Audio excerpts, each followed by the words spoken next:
Bem-vindo ao nosso canal. Obrigado por clicar e assistir. No vídeo de hoje falaremos sobre dízimo. Significado do dízimo. Referente à 10ª parte de um todo. Tributo que os religiosos pagavam como obrigação religiosa. Quando se começa a ler um livro, o mais correto e lógico é ler pelo início. Existe um costume passado de forma errônea quando se trata de ler e interpretar textos. Como uma pessoa pode ter a capacidade de interpretar um texto sem entender o contexto? Vou dar um exemplo. Uma pessoa que abre um livro em uma página aleatória e se depara com as seguintes palavras: "E ele irrompeu na sala", quando o professor estava explicando. A primeira coisa que tal pessoa que abre o livro nesta página pensará é: que aluno sem educação.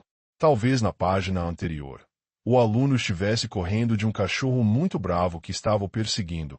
Ou seja, quando você lê um texto sem entender o contexto anterior, você não entenderá o que você está lendo da forma que você deveria entender, pelo simples fato de você não ter compreendido o contexto em que aquele trecho estava inserido. Muitas pessoas, quando falam sobre o assunto do dízimo, leem textos de forma isolada, como no exemplo da introdução. Vamos analisar de forma profunda este assunto tão polêmico. A Bíblia começa no livro de Gênesis falando sobre, obviamente em ordem cronológica, descendência, linhagem, que começou em Adão e foi até Abraão, onde nós focaremos por um tempo. Gênesis capítulo 17 versos 1 até 9. Verso 1. Quando Abraão estava com 99 anos de idade, o Senhor lhe apareceu e disse: "Eu sou o Deus Todo-Poderoso. Ande segundo a minha vontade e seja íntegro." Verso 2. "Estabelecerei a minha aliança entre mim e você, e multiplicarei muitíssimo a sua descendência." Verso 3. Abrão prostrou-se, rosto em terra, e Deus lhe disse. Verso 4. "De minha parte, está a minha aliança com você. Você será o pai de muitas nações." Verso 5. "Não será mais chamado Abrão. Seu nome será Abraão, porque eu o constituí pai de muitas nações." Verso 6. "Eu o tornarei extremamente prolífero. De você farei nações, e de você procederão reis." Verso 7.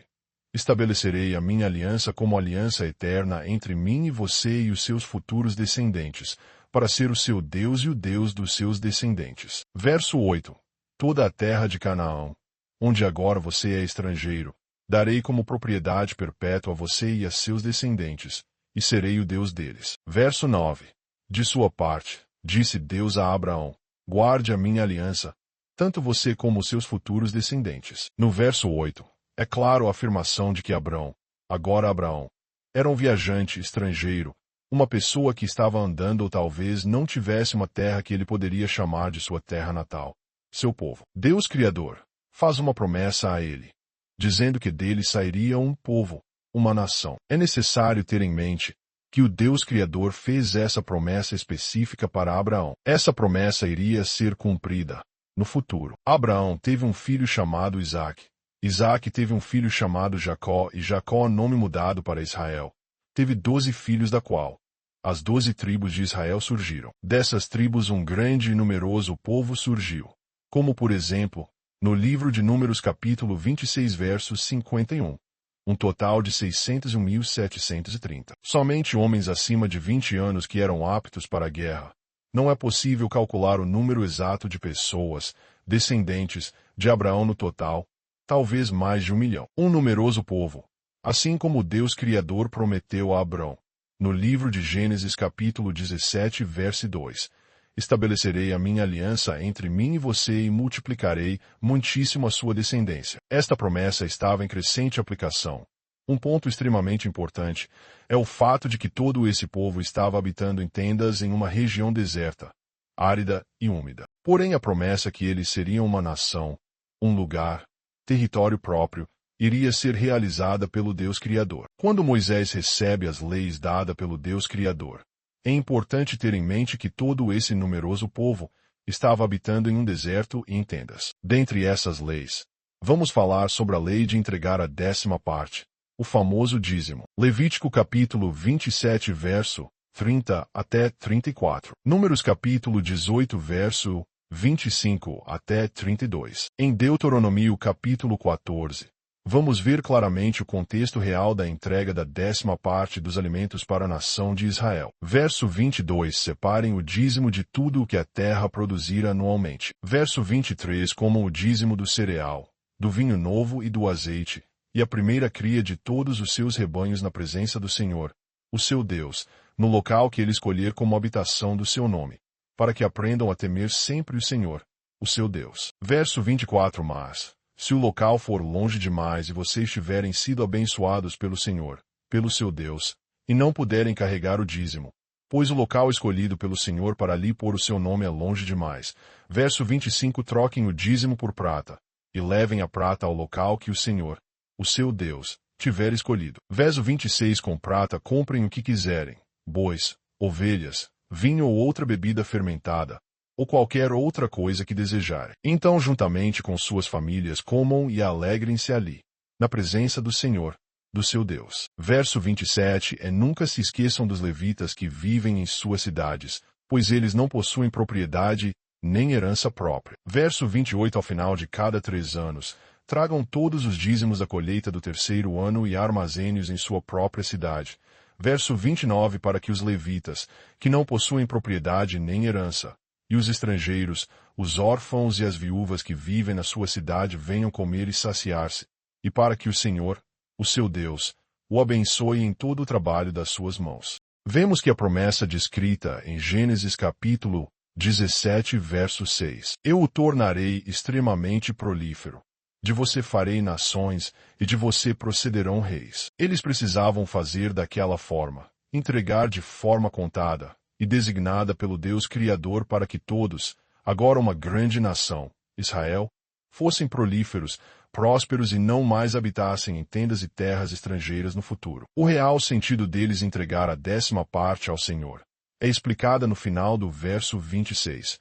Então, juntamente com suas famílias, comam e alegrem-se ali, na presença do Senhor, do seu Deus. Contudo, no verso 27, e nunca se esqueçam dos levitas que vivem em suas cidades, pois eles não possuem propriedade nem herança própria. E para a nação de Israel, o maior sentido deles entregarem a 10ª parte da colheita está evidente no verso 29. Para que os levitas, que não possuem propriedade nem herança, e os estrangeiros, os órfãos e as viúvas que vivem na sua cidade venham comer e saciar-se, e para que o Senhor, o seu Deus, o abençoe em todo o trabalho das suas mãos. Assim eles, a nação de Israel, seriam um povo prolífero. Se eles vivessem trabalhando, cultivando, mas sem a capacidade voluntária de compartilhar e armazenar do fruto do seu trabalho, eles não seriam uma nação grande e próspera. Esse é o contexto que devemos pedir ao Espírito Santo que nos ensine. A Bíblia descreve toda a linha do tempo, até chegar em Deuteronômio 14. Estude pelo contexto. Há uma vertente sobre este assunto descrito no livro de Hebreus capítulo 7. Vamos analisar esse capítulo 7. 1.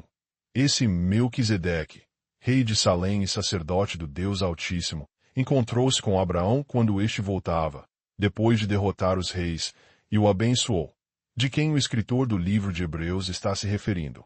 No verso 3, sem pai, sem mãe, sem genealogia, sem princípio de dias nem fim de vida, feito semelhante ao Filho de Deus, ele permanece sacerdote para sempre. Está claro que o escritor quer se referir a Melquisedeque, que essa alusão do verso 3 refere-se a Cristo.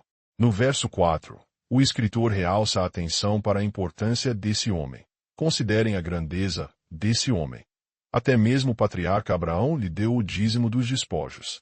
Ele está chamando a atenção para o fato de como Abraão o considerou como um sacerdote designado pelo Deus Criador. Do verso 4 até o verso 10 do capítulo 7 de Hebreus, o escritor explica como a 10ª parte, que ainda viria a ser uma lei dada pelo Deus Criador, foi entregue a Melquisedeque como um sinal de que Abraão estava diante de um sacerdote dado pelo Deus Criador. Do verso 11 até o final, o escritor detalha como esse Melquisedeque foi uma figura do sacerdócio de Cristo. O fato de Abraão ter lhe entregado a 10ª parte dos despojos foi uma confirmação de que aquele era o sacerdote que seria representado por Cristo como sumo sacerdote. João, verso 31. Eu mesmo não o conhecia, mas por isso é que vim batizando com água. para que ele viesse a ser revelado a Israel. João Batista batizava, até um sinal aparecer. O sinal era o próprio Cristo. Todos estavam sendo batizados, mas quando Cristo apareceu, esse foi o sinal. Um sacerdote que foi instituído pelo Deus Criador. Mesmo ainda não havendo a lei que estabelecesse um sacerdote, mas um sinal foi dado, que aquele era um sacerdote instituído pelo Deus Criador.